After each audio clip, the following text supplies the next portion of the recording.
কুষ্টিয়া সরকারি ২৫০ শয্যা জেনারেল হাসপাতালে রোগীদের খাবার সরবরাহে অনিয়মের অভিযোগ উঠেছে ঠিকাদারের বিরুদ্ধে। রোগীদের যে খাবার দেয়া হচ্ছে তা পরিমাণে কম এবং মানসম্মত নয়। সপ্তাহে ৩ দিন মাংস দেওয়ার কথা থাকলেও তা পান না রোগীরা। মাছ মাংস দিলেও তার পিস হয় ছোট ছোট।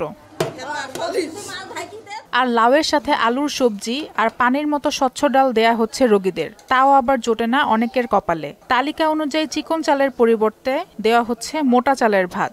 নাস্তাও আসে না সময় মতো। ওই তরকারি আমরা খেতে পারছি না, কারণ ও তরকারি একদমই কেমন পানি, টেলটেলি পানি। মাছের সাইজটাও অনেকটা ছোট না দেওয়া মতো। খাবারের কোয়ালিটি ভালো না, তারপরেও স্বাদ হয় না, মানে রুচি হয় না। আমরা তো ধরেন রোগী মানুষ, এমনিতেই খেতে পারি না, তারপরে যে খাবারটা দেয় খাবারটা তো খাওয়া যায় না। দুর্নীতি করতে করতে সর্বনিম্ন পর্যন্ত আসে। খাবারের মান এতই নিম্ন যে খাওয়ার মতো কোনো অবস্থা নাই। হাসপাতালের বাবুর্চি জানান, তালিকা অনুযায়ী বুঝে নিয়েছেন রোগীদের জন্য খাবারের মাছ।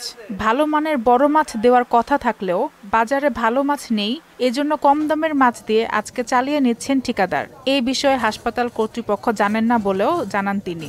সপ্তাহে 3 দিন মাংস দেওয়ার কথা, একদিন মাছ কম বলে এটা স্যাররা জানে। ওরা ভালো মাছ পায় না, ফোন দিল যে ভালো মাছ পায় না, মাছ নষ্ট হচ্ছে, ভালো মাছ না পাইলে আপনি শিডিউল অনুযায়ী যা আছে তাই দিন। খাবারের পরিমাণ কম স্বীকার করলেও মান নিয়ে অভিযোগ পেলে ব্যবস্থার আশ্বাস দিলেন পরিচালক। 175 টাকা দিয়ে 3 বেলা খাবার দিতে হয়, সেই হিসেবে হয়তো পরিমাণটা কম হতে পারে, কিন্তু খাবারের মান খারাপ আমি এখনো পর্যন্ত এটা কারো কাছ থেকে আমার ভিতরে রোগীদের কাছ থেকে অভিযোগ পাইনি। এটা আমি বলতে আমি এটা দেখব।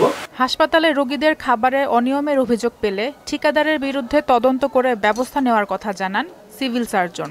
কোথাও যদি অভিযোগ পাই যে খাবারের মান ভালো না বা খাবারের পরিমাণ কম হচ্ছে, যদি আমরা তদন্ত করে দেখি যে সত্যিকারই আসলে খাবারের মান খারাপ দিচ্ছে, যারই থাকুক দায় থাকুক, তার বিরুদ্ধে আমরা ব্যবস্থা গ্রহণ করি। কুষ্টিয়া জেনারেল হাসপাতালে রোগীদের খাবারের জন্য মাথাপিছু ১৭৫ টাকা বরাদ্দ রয়েছে। সেই অনুযায়ী খাবার পাবার আশা হাসপাতালে ভর্তি হওয়া রোগীদের। সিফাত রহমান, জেসি, মোহনা সংবাদ।